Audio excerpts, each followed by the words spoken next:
नमस्कार, economy today में आप सभी का स्वागत है। आपके साथ मैं हूं गौरव श्रीवास्तव। इकोनॉमी टुडे में आज बात होगी पिछले 6 महीनों में सभी सरकारी बैंकों के एनपीए में आई कमी की, ग्लोबल मार्केट की और आज के फोकस में रिकॉर्ड स्तर पर पहुंचते सोने के भाव की। साथ ही इसका भारतीय बाजार पर क्या पड़ेगा असर, इस पर रहेगी हमारी नजर। इसके अलावा कारोबार जगत की तमाम खबरों से कराएंगे आपको रूबरू। तो चलिए शुरुआत करते हैं इकोनॉमी टुडे की और सबसे पहले नजर डालते हैं आज की टॉप लाइंस पर। प्रधानमंत्री नरेंद्र मोदी आज से 2 दिन के भूटान की यात्रा पर हैं। यहां वे भूटान के राजा से मिलेंगे और भूटानी प्रधानमंत्री दाशो शेरिंग के साथ द्विपक्षीय और क्षेत्रीय मुद्दों पर वार्ता करेंगे। देश के सरकारी बैंकों के बुरे फंसे कर्ज यानी एनपीए में पिछले 6 माह में गिरावट आई। अगले 6 माह में इनके और घटकर 3 से 3.5% तक आने की उम्मीद। होली का त्योहार बस आ ही गया है, इसके लिए रेलवे ने तैयारियां पूरी कर ली हैं। रेल मंत्रालय ने बताया कि होली पर सभी को घर पहुंचाने के लिए रेलवे लगातार फेस्टिव स्पेशल ट्रेनें चला रहा है। अभी तक रेलवे के अलग अलग जोन में 540 होली स्पेशल ट्रेनों को चलाया जा चुका है। मौजूदा समय में लगातार सोने की कीमत में इजाफा हो रहा है, वहीं आज इसका असर शेयर बाजार में भी दिख रहा है। आज सप्ताह के अंतिम दिन आज गिरावट के साथ खुले भारतीय शेयर बाजार।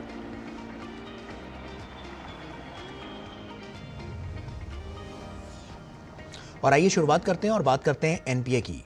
देश के सरकारी बैंकों के बुरे फंसे कर्ज यानी एनपीए में पिछले 6 माह में गिरावट आई है। अगले 6 माह में इनके और घटकर 3 से 3.5% तक आने की उम्मीद है। फिक्की और इंडियन बैंक एसोसिएशन की ओर से जारी एक रिपोर्ट में कहा गया है कि इस अवधि में निजी क्षेत्र के 67% बैंकों के भी एनपीए में गिरावट आई है।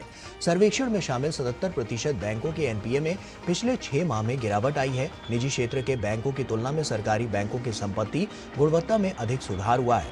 जुलाई से दिसंबर 2023 के बीच ये सर्वे किया गया था। इसमें निजी, सरकारी और विदेशी बैंकों सहित कुल 23 बैंकों ने भाग लिया। इन सभी की बाजार हिस्सेदारी 77% है। सभी सरकारी बैंकों के एनपीए में कमी आई है। किसी भी सरकारी और विदेशी बैंक के एनपीए में 6 माह में वृद्धि नहीं हुई है। और बाजारों का क्या हाल है, तो आइए उस पर नजर डालते हैं। आपको बताते हैं कि गिफ्ट निफ्टी आज क्या कुछ रहा। तो ऐसे में आप देख सकते हैं मामूली बढ़त के साथ ये खुला और हरे निशान के साथ ये कारोबार करता हुआ नजर आया। 22,054.50 के स्तर पर यह खुला और 12.50 की यहाँ पर बढ़त देखी गई। 72,424 पर सेंसेक्स आज खुला और गिरावट के साथ जो कि आप देख सकते हैं -217.18 यहाँ पर नजर आ रही है। तो सेंसेक्स आज लाल निशान के साथ खुला है। और इसके अलावा निफ्टी की अगर बात करें तो आज ये भी लाल निशान के साथ खुलता हुआ नजर आया। 21,958 पर यह कारोबार कर रहा है और -53.80 की यहाँ पर गिरावट नजर आई है। तो निफ्टी की हम बात कर रहे हैं। और इसके अलावा अगर टॉप गेनर्स पर हम नजर डालें तो आप देख सकते हैं सन फार्मा वहां पर किस तरह से हरे निशान के साथ जो टॉप गेनर्स हैं वो नजर आए। टाइटन की बात करें तो 3,657.60, अडानी नेट की बात करें तो 3,089.95, यूपीएल की बात करें तो 459, भारतीय एयरटेल की बात करें तो 1229.30 है। तो आप देख सकते हैं कि मामूली बढ़त के साथ ये टॉप गेनर्स थे। और इसके अलावा टॉप लूजर्स की बात करें तो विप्रो आप देख सकते हैं गिरावट के साथ 480.80, एचसीएल टेक की बात करें तो 1537.85, इन्फी की बात करें तो 1502.85, टीसीएस की बात करें तो 3860.20, एलटीआईएम की बात करें तो 5018.60। तो आप देख सकते हैं यहाँ पर गिरावट जो टॉप लूजर्स की रही है वो रही। और ब्रेंट क्रूड की जब हम बात करते हैं तो आप देख सकते हैं ये भी लाल निशान पर कारोबार करता हुआ नजर आया।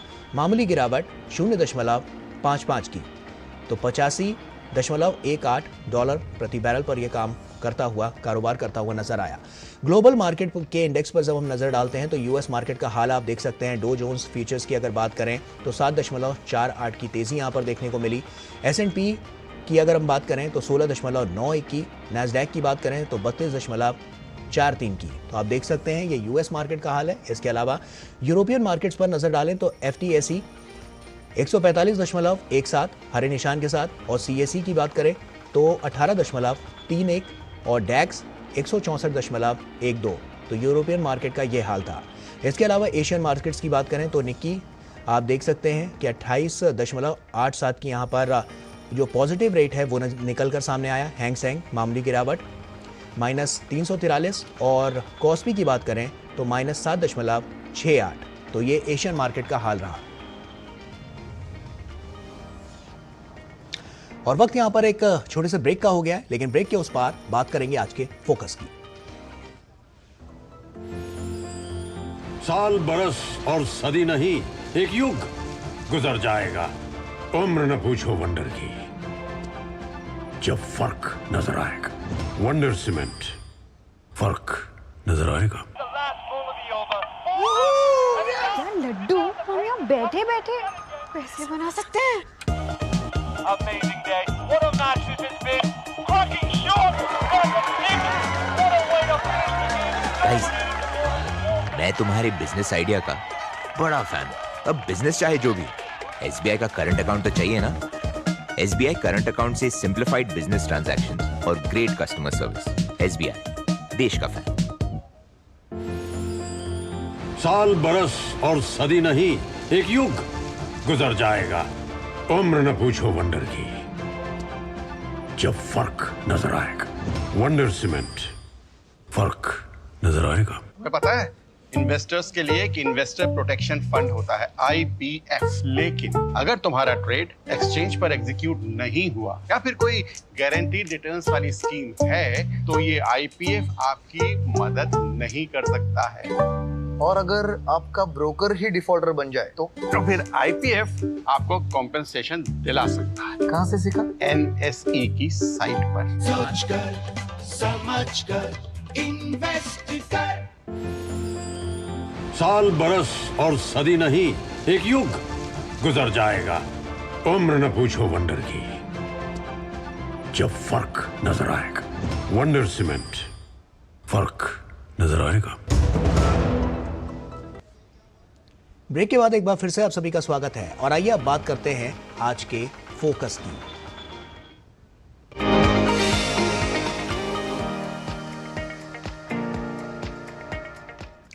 मौजूदा समय में लगातार सोने की कीमत में इजाफा हो रहा है। ऐसे में बीते दिन सोने की कीमत में जबरदस्त उछाल देखने को मिला और तो और गुरुवार को इसकी कीमत नए शिखर पर पहुंच गई। अंतर्राष्ट्रीय मार्केट में सोने की कीमत पहली बार $2200 प्रति औंस के पार पहुंची है और अपने देश यानी कि भारत में इसका भाव 67,000 रुपए प्रति 10 ग्राम के करीब पहुंच गया है और ये सोने का नया रिकॉर्ड लेवल है। तो आइए जानते हैं कि आखिर क्यों आई सोने की कीमत में ये तेजी। रिकॉर्ड स्तर पर दरअसल सोना पहुंच चुका है और गोल्ड की कीमतों में अचानक ये जोरदार तेजी अमेरिका में बुधवार को संपन्न हुई केंद्रीय बैंक फेडरल रिजर्व की बैठक के बाद देखने को मिली है। यूएस फेडरल की ओर से ब्याज दरों को लेकर लिए गए फैसले को सोने में तेजी के पीछे की वजह माना जा सकता है। साथ ही फेडरल रिजर्व ने साफ तौर पर कहा है कि हाल में महंगाई बढ़ने का असर मॉनेटरी पॉलिसी पर नहीं पड़ेगा और बेंचमार्क ब्याज दरें 5.25 से 5.50% पर स्थिर रहेंगी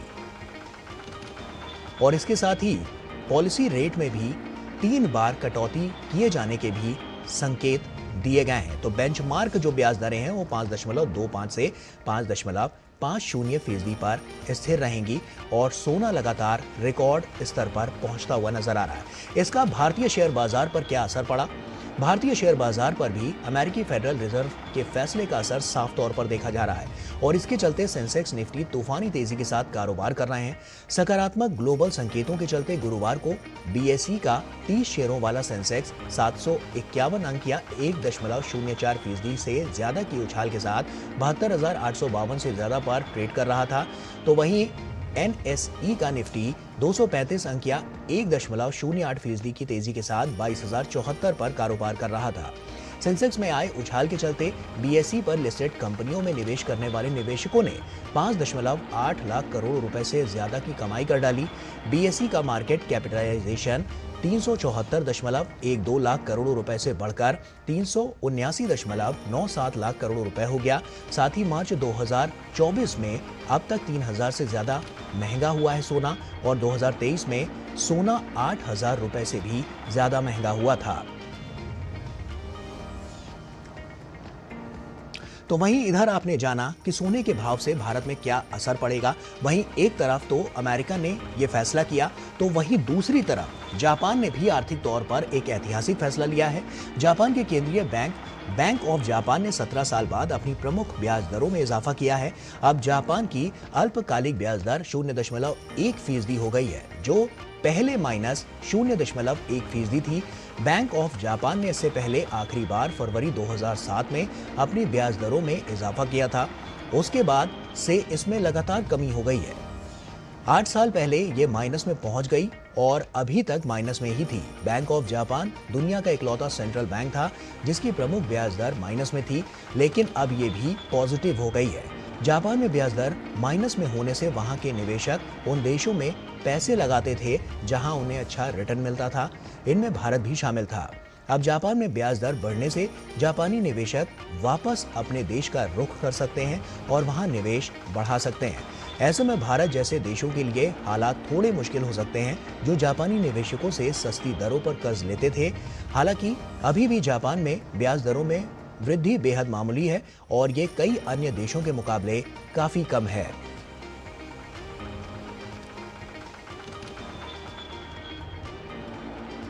तो देखा आपने कि जो फैसले लिए गए हैं अमेरिका द्वारा और जापान द्वारा, उनका जो असर है वो भारत पर किस तरह से पड़ता हुआ नजर आएगा, इसी पर आज हमारा फोकस है। और हमारे साथ बहुत ही खास मेहमान भी जुड़ रहे हैं, उनसे आपका तारुफ करा दें। आपको बता दें कि हमारे साथ doctor Anil Kumar, professor, department of commerce, Delhi school of economics हमारे साथ जुड़ रहे हैं।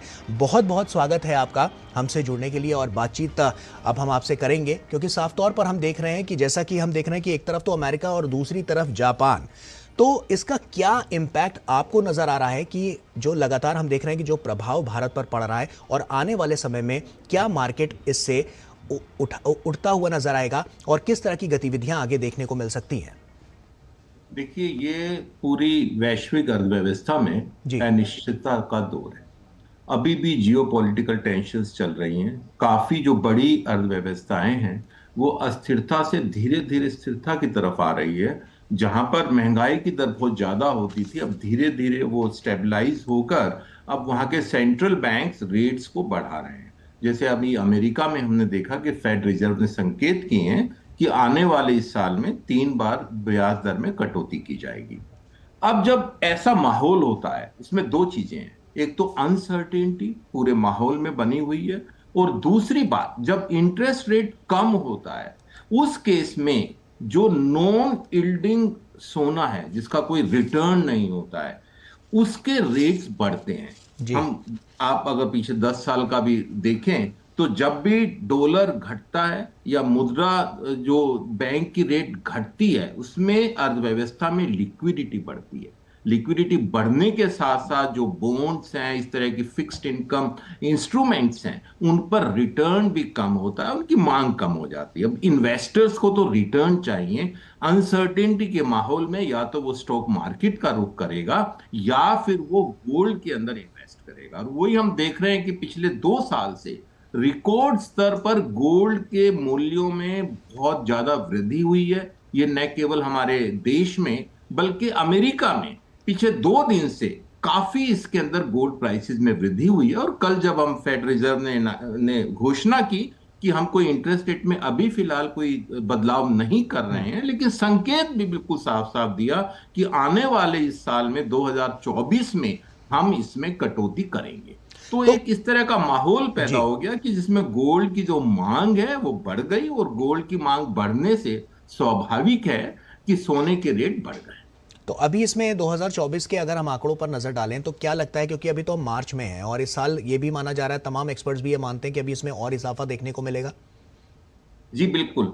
एक तो अभी भी जो जियोपॉलिटिकल कॉन्फ्लिक्ट्स थे रूस और यूक्रेन के बीच में, अभी उसका कोई समाधान नजर नहीं आ रहा है। दूसरा, रूस ने भी कुछ घोषणा की कि हम अपने जो तेल है वो नहीं बेचेंगे, उस पर कुछ उन्होंने उसमें कुछ घोषणा की कि हम उसमें आगे इसके प्राइस भी बढ़ने के संकेत किए।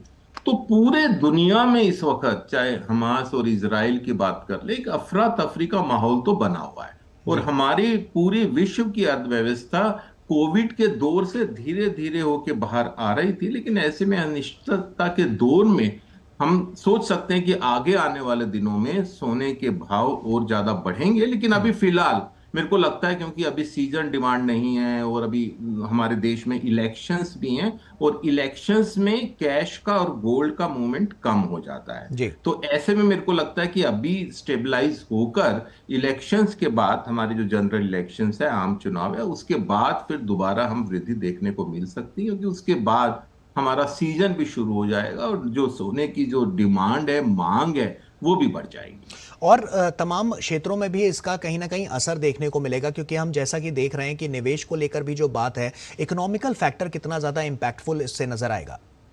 देखिए, इकोनॉमिक फैक्टर से उसका रिफ्लेक्शन स्टॉक मार्केट में सीधा सीधा होता है जी। और अभी भी हम देख रहे हैं कि वर्ल्ड इकोनॉमी स्टेबल अभी नहीं हुई है, तो ऐसे में काफी उतार चढ़ाव हम स्टॉक मार्केट में देख रहे हैं। अभी स्टॉक मार्केट में दोबारा उछाल देखने को मिला है, पिछले हफ्ते वो काफी डाउन की तरफ जा रहा था। तो ये सब तो चलेगा जब तक हमें स्टेबलाइजेशन नहीं होगा, मैक्रो इकोनॉमिक फैक्टर्स, हमारे फंडामेंटल स्ट्रॉन्ग नहीं होंगे। लेकिन मेरे को लगता है कि हमारा देश इसमें केवल और केवल एक एक्सेप्शन है, क्योंकि हमारे माइक्रो इकोनॉमिक फैक्टर्स, फंडामेंटल्स बहुत स्ट्रांग है और हम इसमें कम प्रभावित होते हैं। हमारी स्टॉक मार्केट कुल मिलाकर बहुत अच्छे से वो बिहेव कर रही है और बहुत अच्छा उसके अंदर इन्वेस्टर्स के अंदर कॉन्फिडेंस जमा हुआ है और अभी भी हमारे पास फॉरेन इन्वेस्टर्स, एफआईआईज हमारे देश में इन्वेस्ट करने के लिए आतुर है।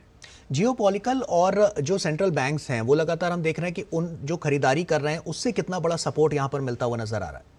देखिए, जियो पॉलिटिकल फैक्टर्स तो बहुत इंपॉर्टेंट फैक्टर्स है। हम अभी देख रहे हैं पिछले 1.5 साल से कम कि इसमें पूरा सब इम्पैक्ट हमारी अर्थव्यवस्था में और पूरे विश्व की अर्थव्यवस्था में, उसमें सप्लाई चेन का डिस्ट्रैप्शंस भी हैं, उसमें फूड प्राइसेस का क्राइसिस भी है, उसमें एनर्जी का क्राइसिस भी है। उस वजह से काफी इसके अंदर इन्फ्लेशन बढ़ा और काफी देश इन्फ्लेशन की मार को झेलते रहे और काफी अर्थव्यवस्थाएं सुस्ती के दौर में गुजर रही थी। लेकिन अब थोड़ा सा स्टेबलाइजेशन देखने को मिल रहा है, तो इसकी वजह से, जैसे मैंने पहले कहा, कि अधिकतर देशों की जो सेंट्रल बैंक्स हैं वो धीरे धीरे इंटरेस्ट रेट को कम कर रही हैं। लेकिन जापान के अंदर माइनस इंटरेस्ट रेट चल रहा था, वो उन्होंने पॉजिटिव किया है। उसके हर एक देश में तकरीबन अलग अलग फैक्टर्स हैं। जो फैक्टर्स यूएस में काम कर रहे हैं वो एशिया की अधिकतर अर्थव्यवस्था में वो एप्लीकेबल नहीं है। दोनों का अलग सीन है। चाइना के अंदर प्रॉपर्टी के जो प्राइसेस हैं उसका एक बहुत बड़ा क्राइसिस चल रहा है। तो इन सब के अलग अलग जो यूनिक फैक्टर्स हैं वो भी इफेक्ट कहीं ना कहीं कर रहे हैं। जी। और लोग ये भी मानते हैं कि जो निवेशक हैं वो बहुत ही सेफ इन्वेस्टमेंट इसको लेकर चलते हैं। ये कितना बड़ा सेफ इन्वेस्टमेंट है? अगर हम बाजार को देखें, और हम ग्लोबली तो मार्केट को देख ही रहे हैं, उसको कवर भी कर रहे हैं, लेकिन हम जब भारतीय बाजार की बात करते हैं, वहां की नजर में भी ये कितना बड़ा सेफ इन्वेस्टमेंट के तौर पर नजर आ रहा है? देखिए, सोना तो हमेशा से सेफ इन्वेस्टमेंट रहा है जी। थोड़ा बहुत फ्लक्चुएशन हुआ है, लेकिन अगर आप लॉन्ग रन में देखें तो सोने में जिसने इन्वेस्ट किया उसको वो फायदा ही हुआ है। जी। और साथ में हमारी स्टॉक मार्केट भी कुल मिला के बहुत स्ट्रांग है। हमारे पास काफी इन्वेस्टर्स स्टॉक मार्केट में, न केवल बाहर के इन्वेस्टर्स, लेकिन हमारे डोमेस्टिक इन्वेस्टर्स भी, उनका पूरा कॉन्फिडेंस बना हुआ है। तो ऐसे में मेरे को लगता है कि अगर आप लॉन्ग टर्म की बात करें तो स्टॉक मार्केट में भी इजाफा होना चाहिए, इन्वेस्टर्स को भी उसमें अच्छा रिटर्न मिलना चाहिए, और साथ साथ सोने में तो हम देख ही रहे हैं कि उछाल आ रहा है। बिल्कुल। डिमांड और सप्लाई चेन की जो हम बात कर रहे हैं, क्योंकि हमने देखा है इसमें बीते कुछ वर्षों में लगातार इजाफा देखने को मिला है और 2024 में भी ये मान रहे हैं कि इसमें और ज्यादा गति नजर आएगी।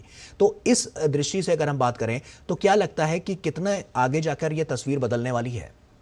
देखिए, अभी पीछे रेड सी का क्राइसिस हुआ, उसमें लग रहा था कि काफी डिसरप्शन होने वाला है, लेकिन ऑल्टरनेटिव रूट्स मिल गए और उसमें जो अंतर्राष्ट्रीय व्यापार है उसमें बहुत ज्यादा फर्क नहीं हुआ है, वो एडजस्टमेंट हो गया है। और जहां तक ग्लोबल सप्लाई चेन डिसरप्शंस की बात है, वो डिसरप्शंस काफी समय तक रहा, लेकिन जब डिसरप्शंस होता है तो उसके ऑल्टरनेटिव भी बन जाते हैं। तो मेरे को लगता है कि ऑल्टरनेटिव्स भी डेवलप हो रहे हैं और धीरे धीरे हम स्टेबिलिटी की तरफ, अगर मैं वैश्विक अर्थव्यवस्था की, वर्ल्ड इकोनॉमी की बात करूं, तो धीरे धीरे हम ट्रैक पर आ रहे हैं। तो ऐसे में जो माहौल है इन्वेस्टमेंट का, अर्थव्यवस्था में पैसा निवेश करने का, मेरे को लगता है वो अनुकूल माहौल बन रहा है। और आगे अगर ऐसा ही रहा और कोई अगर इस तरह की बात नहीं हुई, जो जियोपॉलिटिकल टेंशंस चल रही हैं, अगर वो इस स्तर पर भी कायम रहती है, तो मेरे को लगता है कि प्रोस्पेक्ट्स बहुत अच्छे हैं। लेकिन जियोपॉलिटिकल टेंशंस का कि पूरे विश्व के किस हिस्से में क्या हो जाए।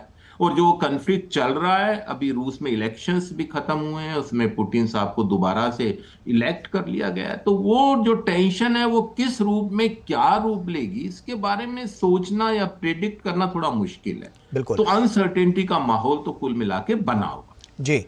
2024 में जैसा कि हम हैं और मंदी को लेकर भी यहाँ पर तमाम बातें निकलकर सामने आ रही हैं कि क्या 2024 में मंदी का दौर भी देखने को मिल सकता है। लेकिन भारत, क्योंकि हम देख रहे हैं कि जो पॉजिटिव ट्रेड भारत में देखने को मिल रहा है बाजार की दृष्टि से, निवेश की दृष्टि से, और जो इकोनॉमिकल जो फैक्टर्स निकलकर सामने आ रहे हैं उसमें भारत तेज गति से आगे बढ़ता हुआ नजर आ रहा है। तो भारत के लिए ये कितनी बड़ी अच्छी खबर के रूप में हम इसे देख सकते हैं? देखिए, भारतीय अर्थव्यवस्था, जैसे मैंने पहले कहा, एक एक्सेप्शन है। वर्ल्ड बैंक ने, IMF ने भी पीछे कहा, उनके मैनेजिंग डायरेक्टर्स ने भी कहा कि भारतीय अर्थव्यवस्था एक ब्राइट स्टार है, उभरता हुआ सितारा है इस पूरे परिप्रेक्ष्य में। और सिर्फ हमारा देश सबसे तेज गति से विकास करने वाला देश है आज की तारीख में। उसकी वजह, जो हमने कोविड के दौरान जो काफी रिफॉर्म्स किए, हमने जो इंफ्रास्ट्रक्चर में इन्वेस्टमेंट की, और जो कैपिटल एक्सपेंडिचर हम हर साल बजट में बढ़ा रहे हैं, मतलब जो मूलभूत सुधार अर्थव्यवस्था में होना चाहिए, उसमें ये जो अभी सरकार है पिछले 10 सालों से निरंतर प्रयत्नशील है। और उसका रिजल्ट आज हमें देखने को मिलता है कि हमारे फंडामेंटल स्ट्रॉन्ग है, इन्वेस्टर्स का बहुत अच्छा कॉन्फिडेंस है हमारी अर्थव्यवस्था के ऊपर, हमारे यहाँ काफी इन्वेस्टमेंट्स भी आ रहे हैं, हमारा मैन्युफैक्चरिंग सेक्टर भी राइज हो रहा है, उसमें तमाम तरह की जो योजनाएं सरकार की है उसका भी एक महत्वपूर्ण योगदान रहा है। तो मेरे को लगता है कि अर्थव्यवस्था, जब अंतर्राष्ट्रीय अर्थव्यवस्था की बात करते हैं, वो धीरे धीरे पटरी पर आ रही है।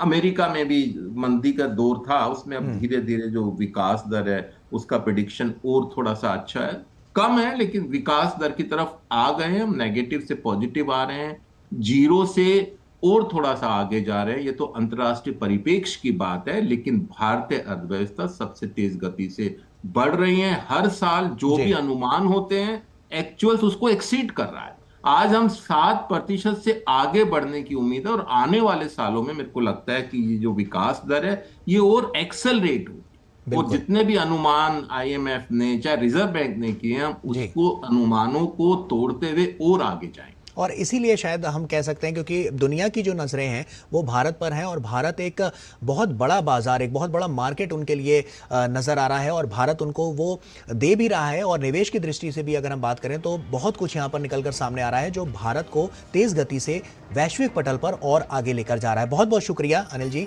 अपना समय निकालकर हमसे जुड़ने के लिए और तमाम बातचीत हमारे साथ यहाँ पर साझा करने के लिए। और आइए अब आगे बढ़ते हैं और अब नजर डालते हैं कारोबार जगत से जुड़ी कुछ और अहम खबरों पर फटाफट अंदाज में। आरबीआई के डिप्टी गवर्नर स्वामीनाथ जे ने कहा कि कोविड महामारी ने वित्तीय सेवाओं में डिजिटलीकरण को तेज कर दिया है। इससे सेवा प्रदाताओं और ग्राहकों द्वारा ऑनलाइन लेन देन में तेजी से बदलाव आया है। बैंकिंग ग्राहकों को दुरुपयोग और धोखाधड़ी से बचाने के लिए मजबूत नियामकीय ढांचे की जरूरत है। वित्तीय सेवाओं के डिजिटल होने और फिनटेक प्लेटफॉर्मों का प्रसार होने से खतरे की आशंका है। ऊर्जा प्रबंधन और स्वचालन क्षेत्र की कंपनी श्राइडर इलेक्ट्रिक ने कहा कि वो भारत को घरेलू बिक्री के साथ निर्यात के लिए अपना विनिर्माण केंद्र बनाने के लिए 2026 तक 3,200 करोड़ रुपए का निवेश करेगी। कैपिटल मार्केट रेगुलेटर सेबी ने वैकल्पिक आधार पर ट्रेडिंग के दिन ही निपटान से जुड़े बीटा वर्जन के संबंध में एक गाइडलाइन जारी की। शुरुआत में यह विकल्प 25 शेयरों तक सीमित रहेगा और ये सुविधा सीमित संख्या में ही ब्रोकरों के लिए उपलब्ध होगी। सेबी ने एक परिपत्र में कहा कि नया ढांचा 28 मार्च से लागू होगा। ऐसे शेयरों की ट्रेडिंग का समय सुबह 9:15 बजे से दोपहर 1:30 बजे के बीच होगा। होली का त्योहार बस आ ही गया है। ऐसे में लोग घर जाने के लिए लगातार ट्रेन टिकट की तलाश में हैं। पैसेंजर्स की सहूलियत और ट्रेनों में भारी भीड़ को कम करने के लिए रेलवे ने भी अपनी तैयारियां कर ली हैं। रेल मंत्रालय ने बताया है कि होली पर सभी को घर पहुंचाने के लिए रेलवे लगातार फेस्टिव स्पेशल ट्रेन चला रही है। अब तक रेलवे के अलग अलग जोन में 540 होली स्पेशल ट्रेनों को चलाया जा चुका है। भारत की मेजबानी में हाइड्रोजन और ईंधन सेल के लिए अंतर्राष्ट्रीय साझेदारी की 41वीं संचालन समिति की बैठक आज नई दिल्ली में संपन्न होगी। वहीं बैठक में हरित हाइड्रोजन को बढ़ावा देने के लिए बिजनेस मॉडल, विनियम और बुनियादी ढांचे के बारे में विचार विमर्श किया गया है। और इसी के साथ इकोनॉमी टुडे में आज के लिए फिलहाल इतना ही। हमारी पूरी टीम को दीजिए इजाजत। आप बने रहिए डीडी न्यूज के साथ। नमस्कार।